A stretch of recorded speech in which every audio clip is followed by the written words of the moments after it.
Welcome to a very special edition of SCN Reaction versus Rotten Tomatoes. In this episode, we are going to talk about... It's always one knucklehead.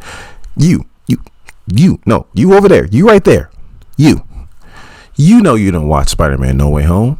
And I specifically said in the title, if you don't watch Spider-Man No Way Home, don't click on this video. I am about to geek the hell out about this video. I'm going to spoil everything.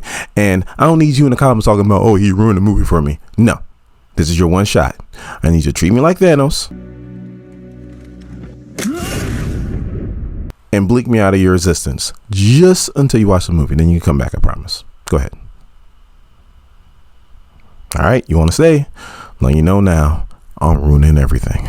And I know I always say 3 minutes. Not today. That's why it's special.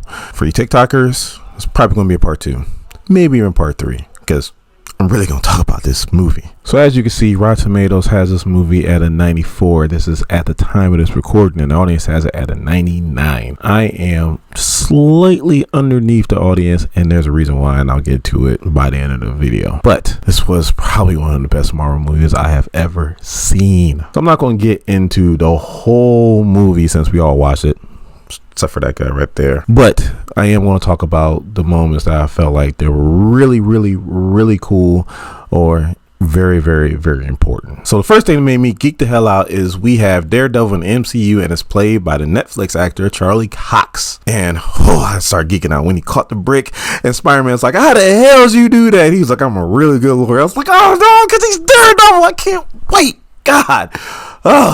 And Kevin Feige did 2 big introductions in the same week. First, he introduces, because, I watched the Hawkeye show too, and I'll be doing a video on it once the series is over with. He introduces the Kingpin, which is the same Kingpin from Netflix, and now he introduces Charlie Cox. Oh, my goodness. I was geeking out. Ooh, I'll try to calm down. Not making any promises. So the next big important thing is we find out that Doctor Strange isn't the Sorcerer Supreme right now because it's Wong, because he got blipped for 5 years. So, and when he goes to do the spell, and obviously, Peter can't shut up because he's 17, 18 years old. When I was that age, I couldn't shut up either. And the spell gets messed up. Then he finds out why he's trying to do the spell, and he's like, you just couldn't talk to the school. That was to put some emphasis on how young Peter is. He doesn't know everything. He might be a superhero, might have done all these things, but he's still a kid. He doesn't know nothing. So the fight on the bridge was like classic. I mean, they got into it. I mean, they had little one-liners, like when Spider-Man says he had on the Iron Spider, and he busts out his 4 extra arms, and Doc Ock's like, go to the one tentacle. I think we got some competition. And pretty much Doc Ock had him dead to rights.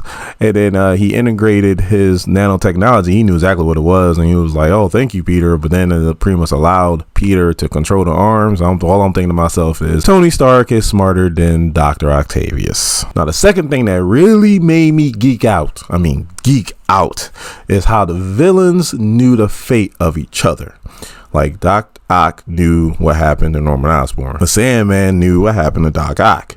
Electro knew what happened to the Lizard. I mean, and they told the story, and oh my God, I was geeking out. And then, I knew as soon as Aunt May wanted to help everybody, I kind of figured something was going to happen to her. And then sure enough, as soon as she said, well, great power comes great responsibility, because in the MCU, we haven't had that yet, I knew her fate was sealed. I mean, as soon as you say those words, you are going to die soon and violently. And then I liked how Spider-Man actually challenged Doctor Strange, and he was put in the mirror dimension, and like Doctor Strange says, I control this dimension. And he used mathematics to pretty much figure out a way to trap Doctor Strange and get away with the box, and even took his sling ring. I mean, fantastic.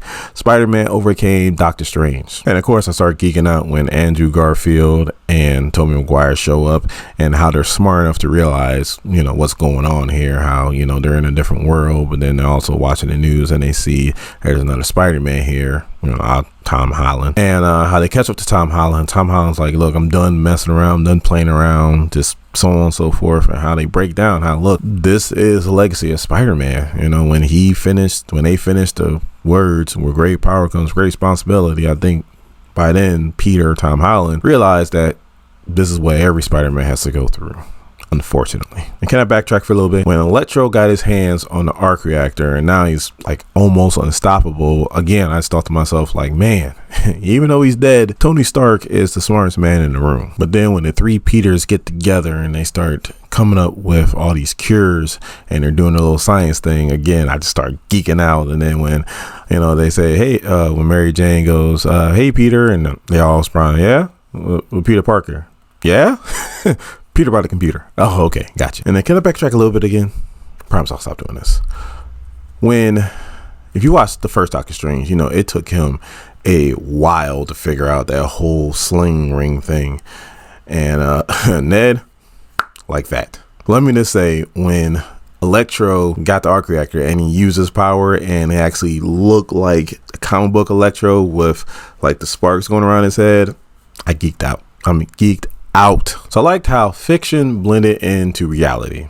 Hear me out. So Spider-Man get together and they start to fight and they're getting beat up because they're not used to working as a team. And then Tom Holland goes, oh, well, you know what? I was an Avenger, so I know how to work as a team. And they're like, who? They're like, the Avengers. They're like, what is that, a band? Like, they don't know. You know, even Venom, when he gets to the world, he's talking to the bartender and when he's in Mexico. And he's like, so you trying to tell me there's an iron guy, there's a green guy called the Hulk, and then there's a purple guy that snapped things out of existence? It's just blended right there. Sony only has the rights to Spider-Man. MCU, that's rights to everybody else pretty much. So, you know, in the MCU, they have all these characters. In the Sony universe, they do not. So the fight scenes were fantastic. I mean, just fantastic. Everybody gets cured. Tom Holland had a chance to kill Norman Osborn, but chose not to. You know, Andrew Garfield threw it. Tom Holland caught it and was able to hit him with the antidote. And even like Tobey Maguire gets stabbed and he's like, oh my God, are you okay? He's like, it's not the first time I've been stabbed. I thought that was pretty cool too. So I got two concerning questions. So they pretty much made everybody forget that Peter Parker's Spider-Man. I mean, everybody. Happy didn't know he was Spider-Man. Doctor Strange don't know he's Spider-Man. None of the superheroes know. So I don't know what direction they're going in with this. And I guess I'll phrase it like this. Even though I don't know what direction they're going in, if the MCU is going to continue to make movies with Tom Holland as Spider-Man, then I have no worries. If it's going to be Sony, I have some big concerns because, you know, the MCU did all this world building with Tom Holland, and I just don't want Sony to just come crashing down. And for my second question, I didn't understand why you would cure all the villains. Like, who's he going to fight? Like, his rogue gallery is some big time hitters. Probably maybe Batman only has like the better rogues gallery, but I mean, these are his heavy hitters in that rogue gallery. Who's he going to fight? Like, and then Sony, you have a golden opportunity. You brought back from the dead 2 franchises. You can use those Spider-Man and all those villains again. Just don't kill them off. Like, you got a golden opportunity. I'm back. I'm a fan. I left after the Amazing Spider-Man. You know, I was done, and now I'm back. Like, you literally brought me back. Don't mess this up. Don't mess this up, Sony. Overall, I give the movie a 98%. I'd have gave it 100. The only reason I gave it a 98 is because I just don't know what direction they're going to go into, and that's kind of scary because they could really mess this up. But overall, the movie is fantastic. It's one of this and Endgame, probably the best Marvel movies ever. Anyway, thanks for watching. Do all the usual YouTube and TikTok things, and I will see you guys in the next one.